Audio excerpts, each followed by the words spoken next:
आज हम आपके साथ इकोनॉमिक्स के क्लास में आगे बढ़ते हुए एक नए चैप्टर के साथ जो है उपभोग या कंजम्पशन के साथ हम आपके मुखातिब हैं। और आज हम आपको कंजम्पशन का मीनिंग क्या है और उसके फीचर्स क्या हैं इसके बारे में, और उसकी डेफिनेशन क्या है इसके बारे में हम आपसे डिस्कस करेंगे।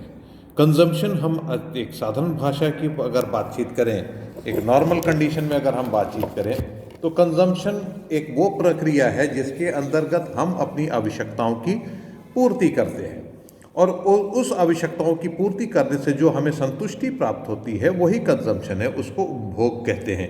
और दूसरे शब्दों में अर्थशास्त्र के अंतर्गत किसी मानवीय आवश्यकता की संतुष्टि के लिए किसी वस्तु या सेवा में पाए जाने वाले तुष्टि गुण को कहते हैं यूटिलिटी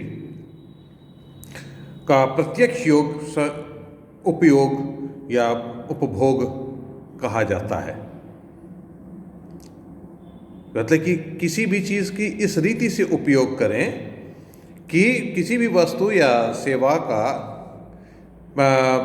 प्रत्यक्ष योग्य जो है आवश्यकता की संतुष्टि के लिए, आवश्यकता की संतुष्टि के लिए किसी वस्तु या सेवा में पाए जाने वाले तुष्टि गुण का जो प्रत्यक्ष योग है वही उपभोग कहा जाता है।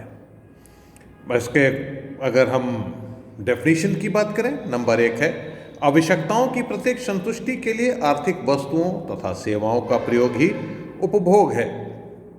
इंग्लिश में अगर हम बात करें, the use of economic goods and services in the direct situation of want is called consumption.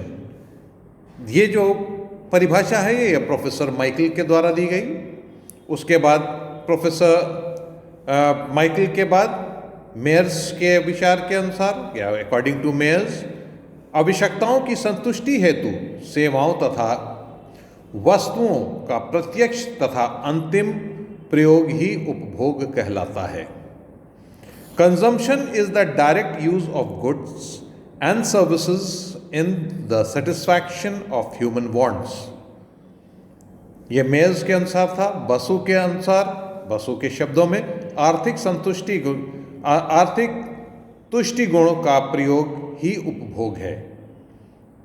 According to pension, आर्थिक दृष्टि से आवश्यकताओं की संतुष्टि के लिए धन के प्रयोग को उपभोग कहते हैं। और प्रोफेसर एली के अनुसार या पेंशन, अकॉर्डिंग टू पेंशन, अगर हम इनको पेंशन की परिभाषा को अगर इंग्लिश में कहें तो इनका है consumption then in the economic sense of the term may be defined as the application of wealth to satisfaction of human wants। और प्रोफेसर एली के द्वारा अगर हम बात करें, उनके अनुसार विस्तृत अर्थों में उपभोग मानवीय आवश्यकताओं के संतुष्टि के लिए आर्थिक वस्तुओं तथा व्यक्तिगत सेवाओं का प्रयोग है।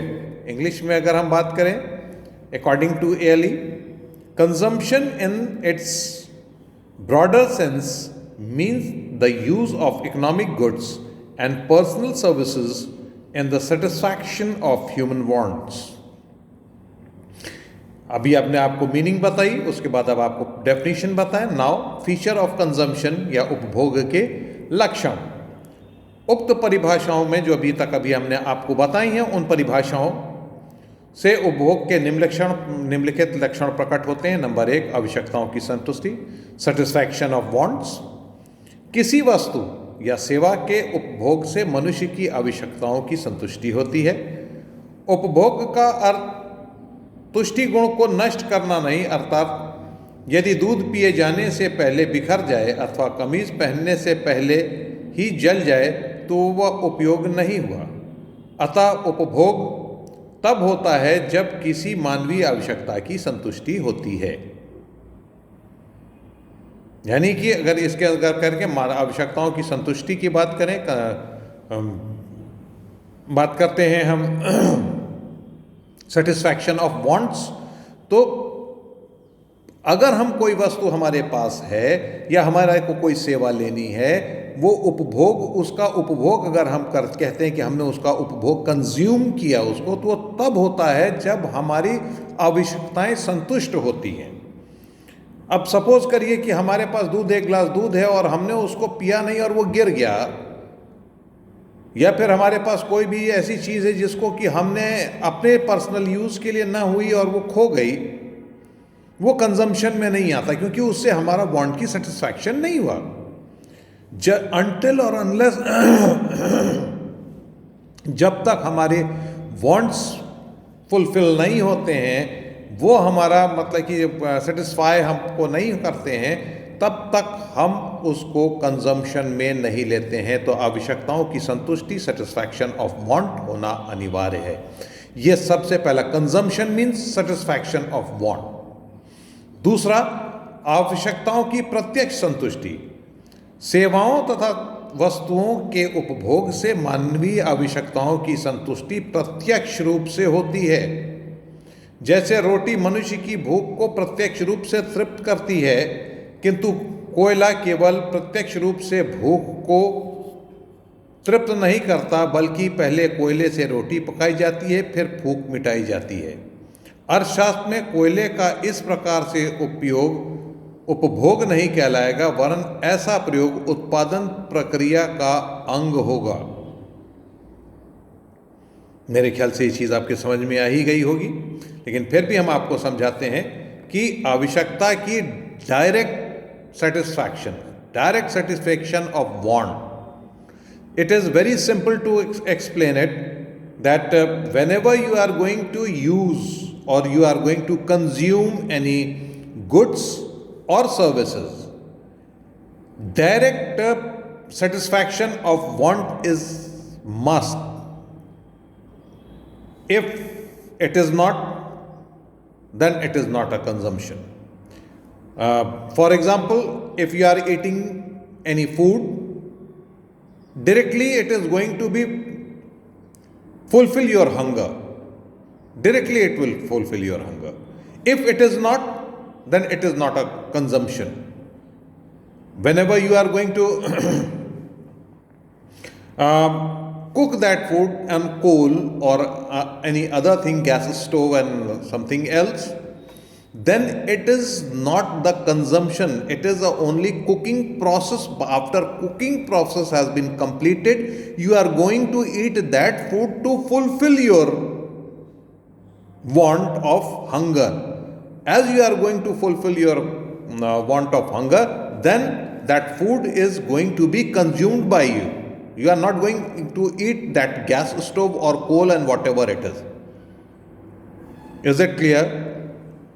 So this is the direct satisfaction of want. And then third, संतुष्टि में कमी या उसकी समाप्ति, यानी कि lack of utility or it has to be finished. किसी वस्तु के उपभोग करने से उसके संतुष्टि गुण में कमी आ जाती है। कुछ वस्तुएं तथा सेवाएं तो ऐसी होती हैं कि जिनका उपयोग करने से उनका तुष्टि गुण तत्काल समाप्त हो जाता है, जैसे खाने पीने की वस्तुएं। और इसके विपरीत घड़ी है, साइकिल है, बुक्स हैं, पेन हैं आदि टिकाऊ वस्तुओं का उपभोग करने पर उनका तुष्टि गुण धीरे धीरे खत्म होता जाता है। ये आपका 3 थे। और इसके बाद ये जो है आपका फीचर ऑफ कंजम्पशन या उपभोक्ता के लक्षण के अंतर्गत आता है। और चौथे नंबर पर एक और है, वो है सेवाओं का प्रयोग, यूज ऑफ सर्विसेज। इसके अंतर्गत सेवाओं से भी मानवीय आवश्यकताओं की प्रत्यक्ष रूप से संतुष्टि होती है, इसलिए वस्तुओं की भांति सेवाओं का भी प्रयोग भी उपभोग कहलाता है, जैसे डॉक्टर की सेवा, अध्यापक की सेवा, वकील की सेवा इत्यादि। इन सेवाओं को यदि हम लेते हैं तो ये भी उपभोग में आते हैं। ये आज के लिए आपको बता दिया। ये 3 चैप्टर मतलब आपका इस चैप्टर के अंतर्गत जिस तरह से घटाए हुए पाठ्यक्रम के अनुसार यही 3 चीज़ें इस चैप्टर के अंतर्गत आती हैं। तो ये तीनों चीज़ें आज आपकी समाप्त हुई। अब नेक्स्ट चैप्टर को लेकर के हम अगले क्लास में एक साथ हम लोग एकत्रित होंगे।